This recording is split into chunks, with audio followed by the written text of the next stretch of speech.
And Jenna. And this is Cooking with Jenjamin again for the first time in a long time.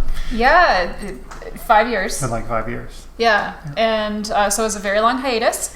And we love to say that it was related to the pandemic and a lot of other things that happened over the last 5 years. But we just had some other priorities and realized that we really missed this opportunity to do something that we love, cook together, bake together. Yes. And connect with all of you. So here we are again. It's something I think we've thought about for a while. Mm-hmm. And like, we should do another episode. And it just didn't happen. But we have been exploring some new recipes. And I think one of the things that drew me in this time around was wanting to do a pie. Yeah. Because I've always wanted to try an apple pie for sure. I've never made a pie before.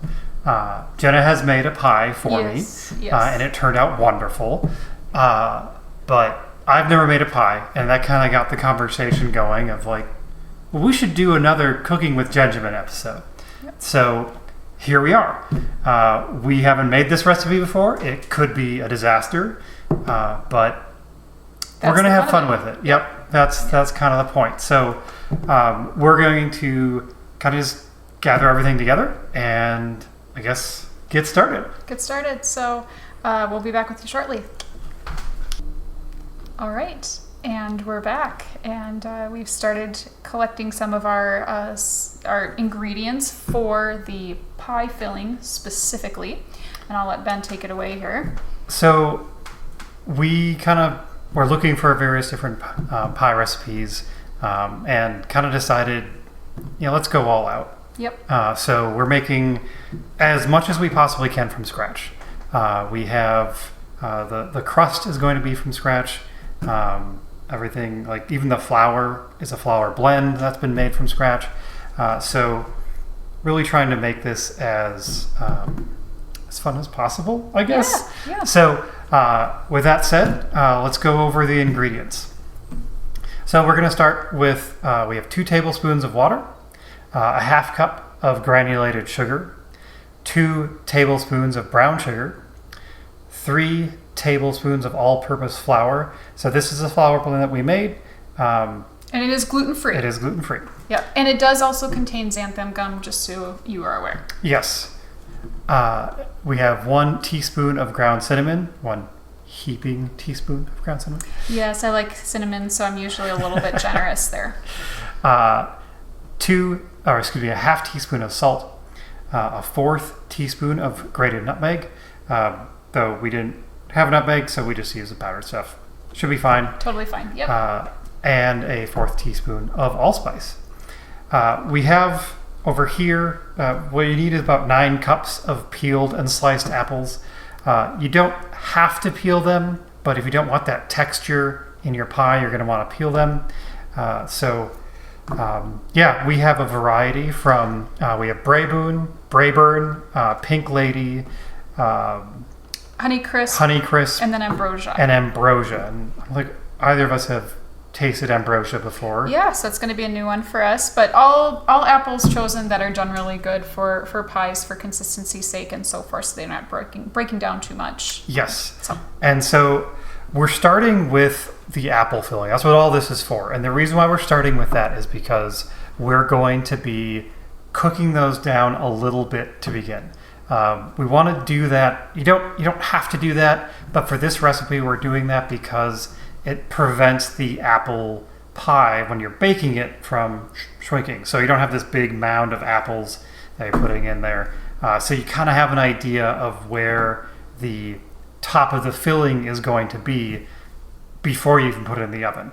Otherwise, if you don't do this, and there are other recipes out there where they don't, expect that your apple pie is going to collapse a little bit as you cook it because those apples are going to cook down. The other reason why we want to do the apple filling first is because we're cooking it down. We need to give it time to cool while we're working on making the crust. So we're going to make this first. We're going to Cook it down a little bit. We're not going to like fully cook the apples. We still want there to be a good amount of structure to them before we put them in the pie. But we're going to cook them down a little bit, throw it in the refrigerator while we're making the crust. And that way, hopefully by the time we are done with the crust, they will be nice and cool. At least room temperature is where you want them at, because you don't want them like melting that crust apart before it goes in the oven. So with that, we're going to put all this together and kind of show you the mixing process as well here, because you got to be careful about how you mix them. You'll want a nice big pot, probably at least 5 quarts, to make sure that you've got enough room for the apples to move around. Yeah, so we'll go ahead and get that going.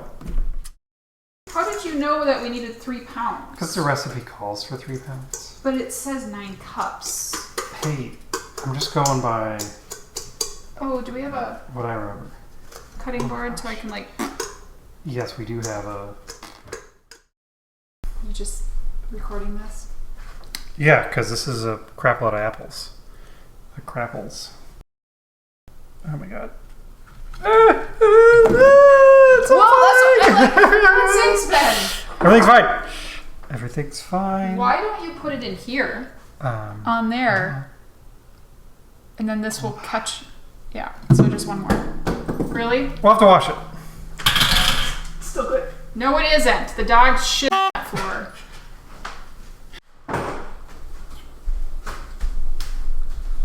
So many apples. That's your video? It's my video. Alright. So, if you want to... We've got... it's done. We had it on medium heat for about 13 minutes or so. You really want to keep an eye on it so you can see where the apples are at. And they really have gotten to the point where it's just getting tender. So we are now folding in that mixture that we made before. You want to try to be gentle with it because you don't want to break them apart. But you can see it's starting to fold in here and starting to make a nice gooey glaze. And I have removed it from the heat at this point in time because we don't want them to cook down any further. Alright, so once I've got this finished stirred, then we are just going to set it aside and let it cool off to room temperature. So they'll cool down a little bit. We'll probably transfer them to another container, throw them in the fridge so they can cool down while we make the crust. Now that we've got our filling done, we're going to move on to the crust. So the filling is kind of behind us. It's cooling. As it cools down a little, we're actually going to throw it in the fridge to help it cool down even further. But for the crust, a lot of recipes will call just to like mix it together in a mixer or like a food processor, but we really want to try and get the layers similar to like what you'd find in a croissant. So instead of doing that, we're going to mix this by hand. Should be fun. Like it actually was one of the things that drew us to this recipe. So for the ingredients, we're going to have 2.5 cups of the gluten-free flour blend. A 1-to-1 mixture works just fine. We're going to have 2 teaspoons of sugar, 1.5 teaspoons of xanthan gum, and a 1/2 teaspoon of sea salt. Here we have 1 cup or 2 sticks of cubed butter. Want to get into about 20 evenly sized pieces for each stick. Keep this as cold as possible, so keep this in the fridge until you're ready to use it. We have a 1/3 cup of ice water. Again, like this is nice and cold. I had some ice in it earlier. It's been in the fridge since. You want to keep things as cold as possible. So what we're going to just do is we're going to first start by mixing in our dry ingredients. I'm going to grab the whisk there.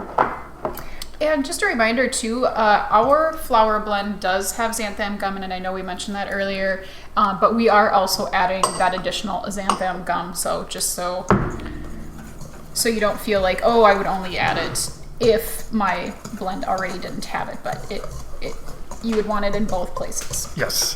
This will give it a nice, like, help it bind together to make that really, like, nice crust. Okay.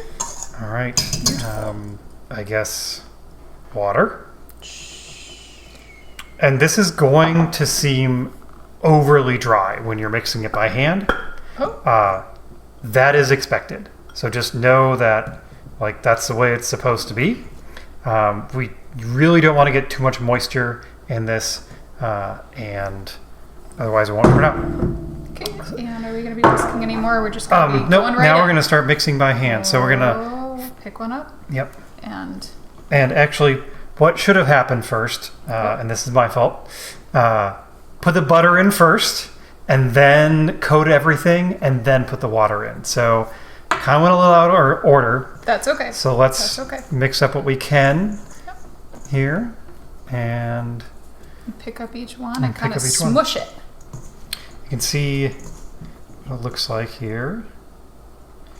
So yeah, we want to like just squeeze it together. Try, because ideally you want to try and keep those cubes as cubes and just kind of make it nice and like this little flake here.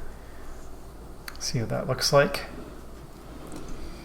And I'm just gonna let you know this is like amazing. It's actually really fun, and I can see something like super fun if you have kiddos or something at home that want to get messy. This is the way to do it. So we pushed them all down, and now we're mixing on top of it. So now we're mixing because we want to, and like give like a little bit of a squeeze.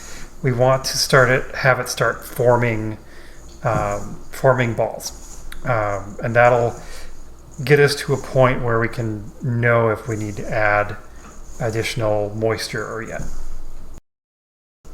And you don't want it like sticky. You want it a little bit like loose, but yeah. So when mixing this, we want to get it to a point where you're starting to get like larger chunks. If you're still seeing either like loose flour or these really small crumbs here, it means you just need just a little bit more water, and emphasis on a little bit.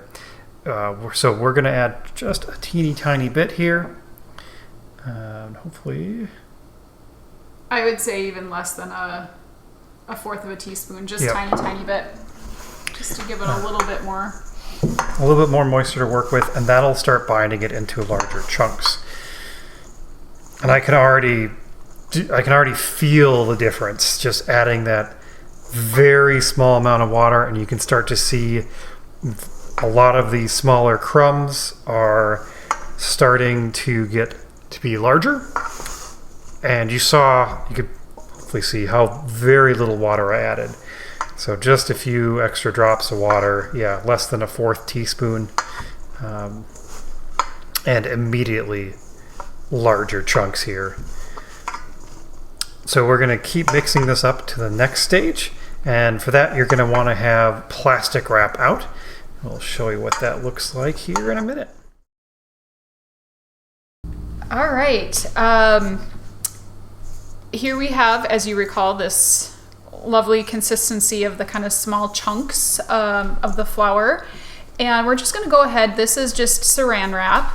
And we're going to go ahead and just leave this out. Pull all this good stuff out here. And we're going to form it into kind of a log saucer type form.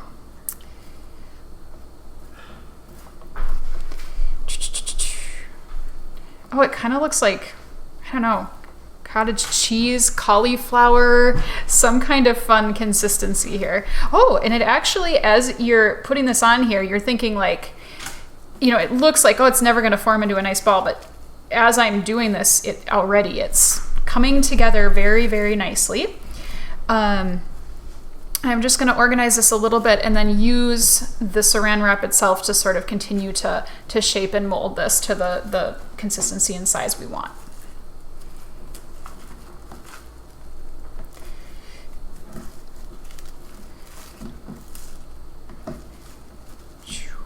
So I don't lose any little crumbs, valuable crumbs.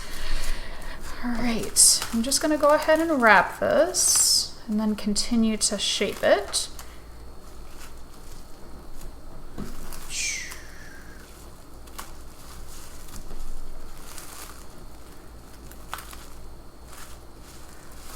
Okay. And do we think we need it bigger, longer, wider? What are your thoughts on? I think that looks good. Okay. So the next step is we're going to put this in the fridge for at least 30 minutes. We want to get it nice and cold again, because the next step is going to be laminating it, which is basically like it's a folding. So it needs to be nice and cold before we do that. So we're going to put this and the filling in the fridge and let it sit for a little bit. And well, I guess laminating comes next. Well, we're back after probably closer to like an hour. Yep. Wanted to give the dough enough time to harden a bit so it's a little bit easier to work with. And we've ended up with this block. It's a brick. But that's okay because we are going to start the laminating process next. So we'll remove this from the saran wrap, because what we're going to do for the laminate, now it's like pretty hard yet. And that's okay, that's expected. I like it. So it's cracking like this because, of course, it's very cold yet. So we can, I'm going to use my hands to warm it up just a little bit. Otherwise, once it gets a little bit warmer and easier to work with, we'll switch back to the rolling pin so that, so that we're not making it too warm. And we're trying to get this down to about a 1/2 inch in size. Thank you.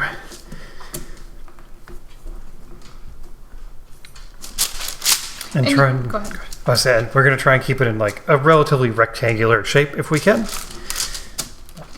And feel free to, if it's easier for you as you're working, if you're using parchment, to tape it as well on the sides just to kind of hold it in place if you don't have an extra set of hands. So it's another way to do this.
And now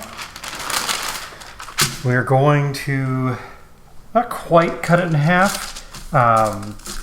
You want probably about 60-ish% for the bottom crust and the other 40% for the top crust.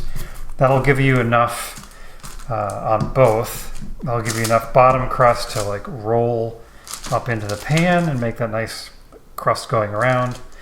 So my bench scraper, I don't know, I think that's like 60-40? Sure. 60-40, something like that, yeah.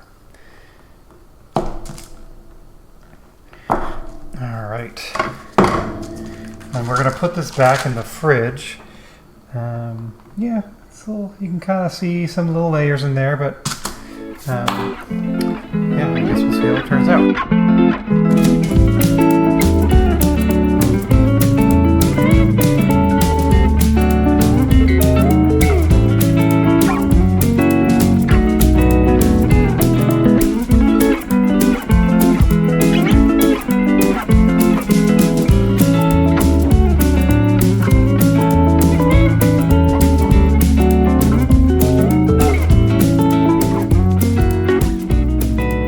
Firm up so that we can start rolling out our crust.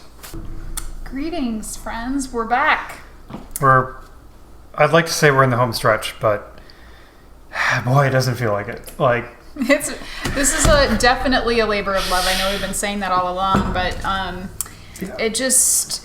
all I can say is if you don't make apple pies from scratch at home, and even cutting some corners and getting a pre-made crust and things like that, it's still very much a time-consuming process. And as you're eating your next pie, whoever made it, just thank them profusely because it is a tremendous amount of work. Yeah.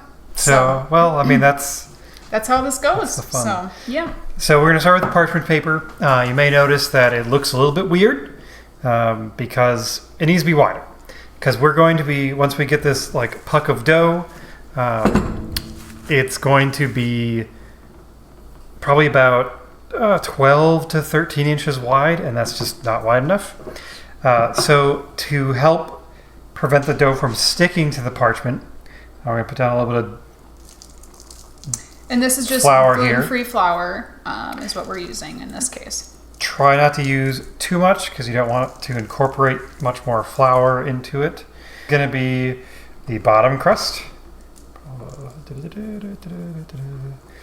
Ooh.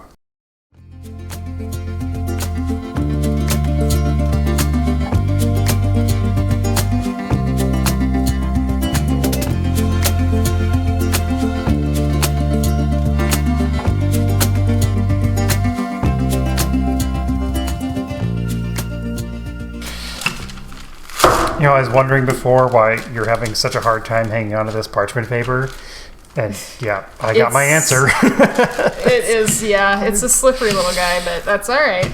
Well, and then there's no trying to stay out of your way while holding on to it. Yes, there was a few times where you accidentally rolled over my fingers, and I just quietly cried to myself. No, it wasn't that bad. It builds character. And then one of the things we want to do periodically, especially as it starts getting rolled out a bit more and gets a bit thinner, is we're going to take a break once it gets to about a half inch or so and just make sure that the paper is not sticking yet because we really, really don't want this to stick. Do that now. Perfect. So it seems to be going okay. Yeah. Kind of we move around a little bit. Yeah. Kind of see there's just some areas that are just a little sticky. So there we go. Then maybe you've got a little bit more arm muscle. Maybe I'll let you start there, and I can try and hold this all in place here.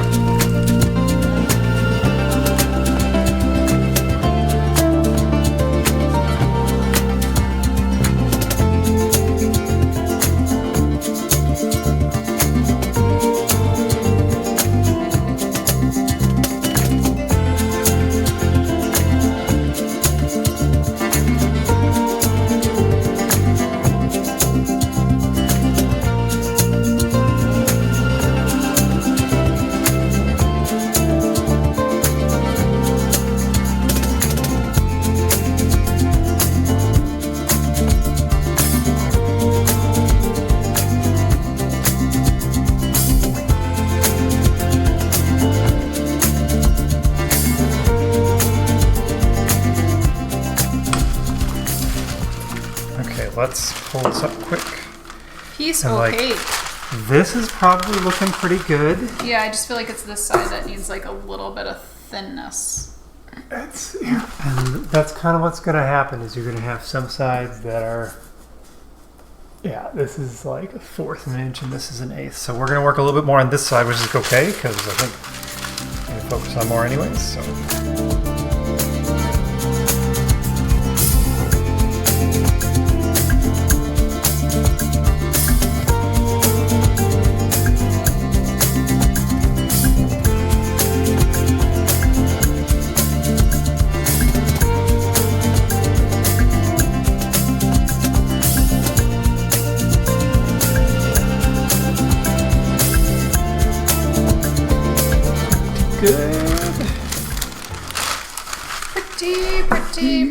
Pretty good. Those are millimeters. It's not going to help anybody, except for most of the rest of the world. Okay.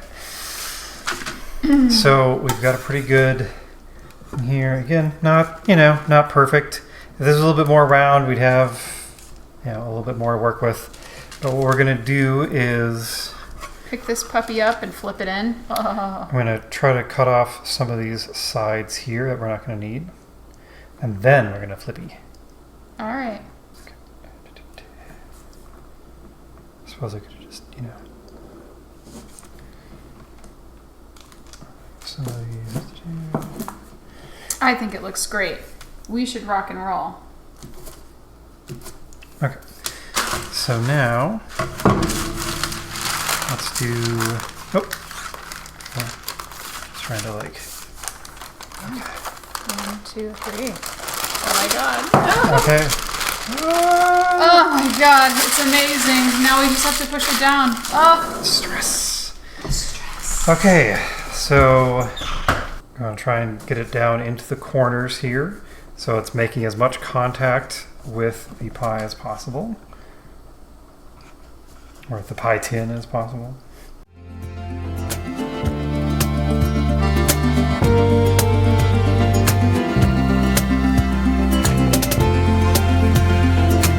Alright, so we're going to do a similar thing with the other one, but then we're going to use a pizza cutter to cut a little lattice so we can. So we're going to roll that other one out and come back when we're ready to do the latticing. Yep. So you don't have to sit through this assembly. Perfect. All right, so we've got our top spread out, and you can just leave it like this and put it over the top. But like we said earlier, we really kind of want to have a little bit nicer looking pie, hopefully by using that lattice look. And that is what we're going to work on now. So to do this, we want to have basically like 6 going each direction on the pie, which means we need to cut this into 12 strips. Into 12 strips.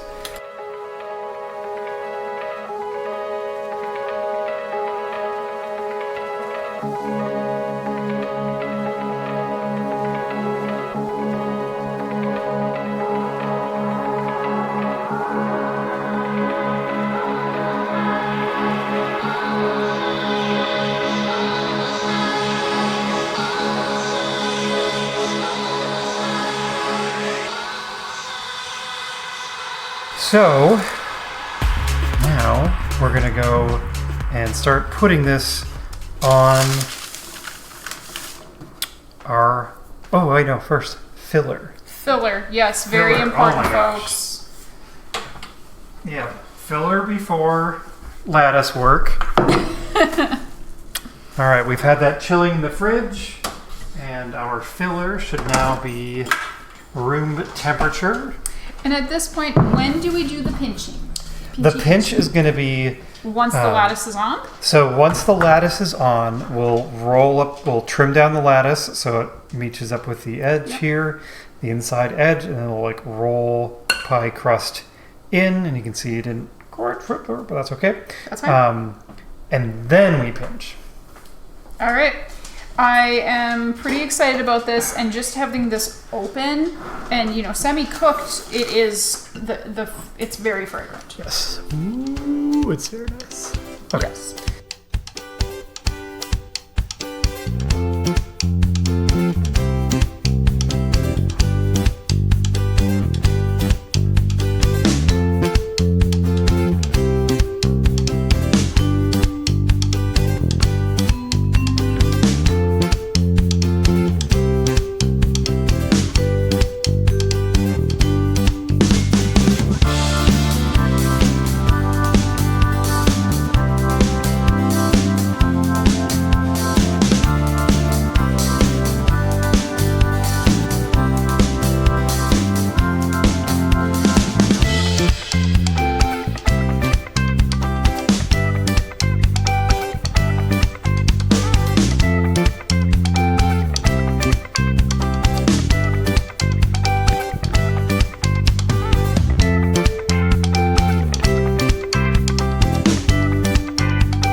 All right. Oh my god. Oh my god. Whew. All right. So. And when does the egg wash happen, and what needs to happen there? So we're not quite at the egg wash stage yet. Okay. So what we're going to do is I'm going to trim the lattice work to the inside, here, inside part of the thing, tin.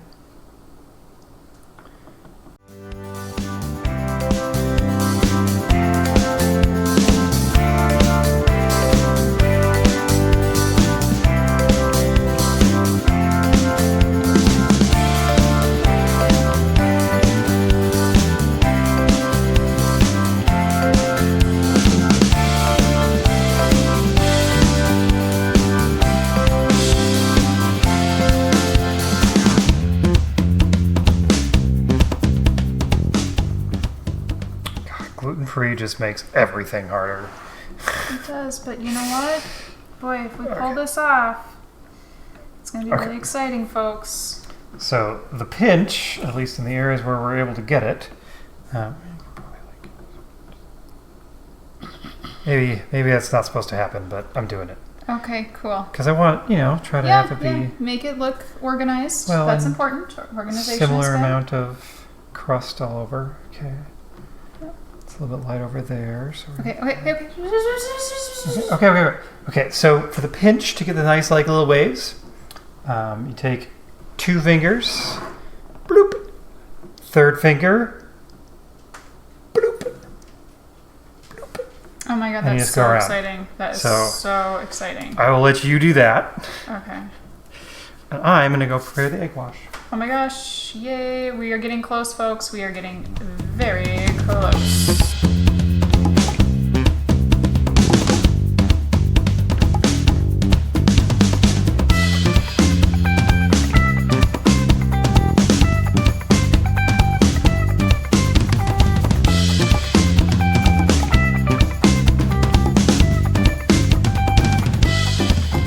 Oh my gosh, folks, we're getting to the end. We're getting to the end. Oh my gosh. It's actually starting to look like pie. It is, and to be perfectly honest, it's beautiful. Besides, a little bit of separation on stuff that's warm, it looks stunning. So, let's rock and roll. All right. The egg there. And now we're going to do the egg wash, and we're just very lightly going to put just a little bit on. And you're going to try and want to get in the crevices.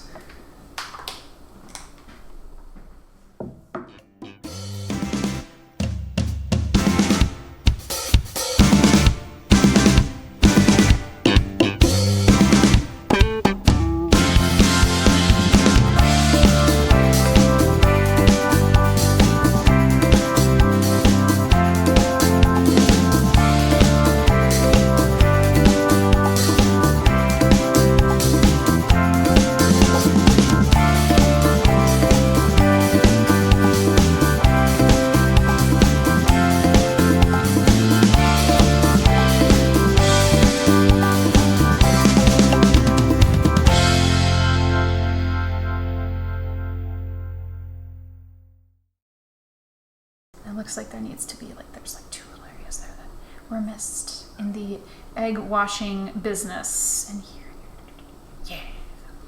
And then maybe, I don't know. It's hard to say. It looks a little bit like it's not as shiny. So, and do you think we're safe to start sprinkling? We're I just think going to so. go with yes. Yes. We're going with yes. Okay.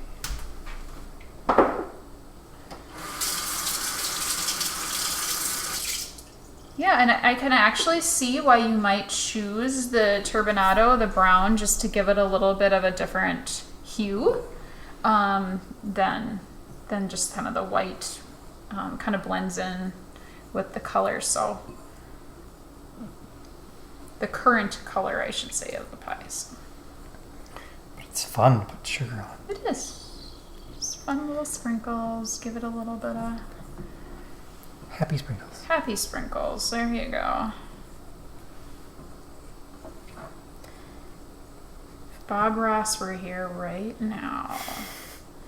I mean, first of all, you know he would be saying some incredible, kind things about our work here, so.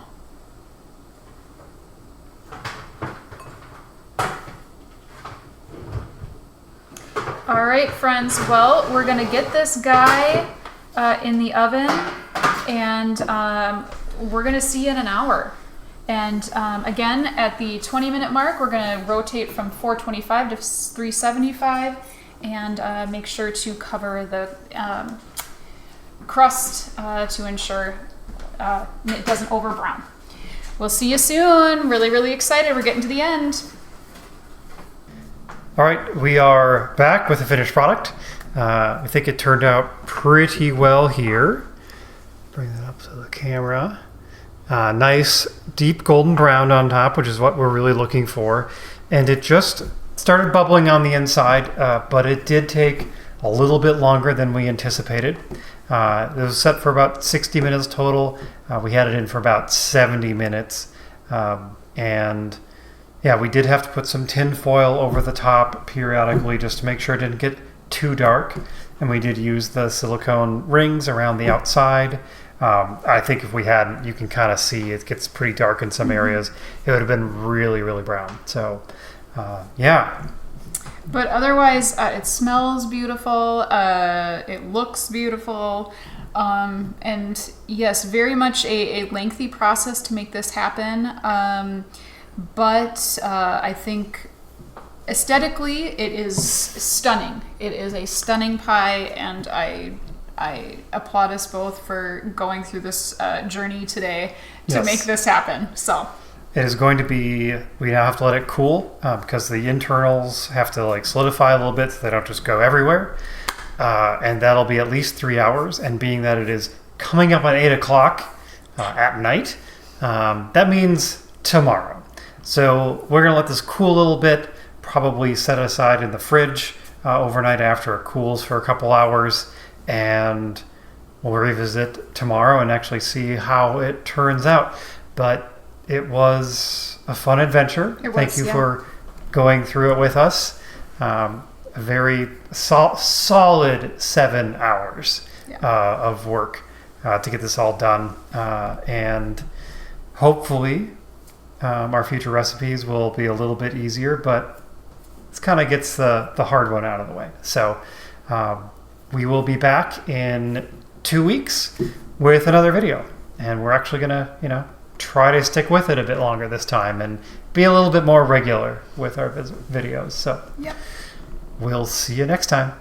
Thanks, everybody.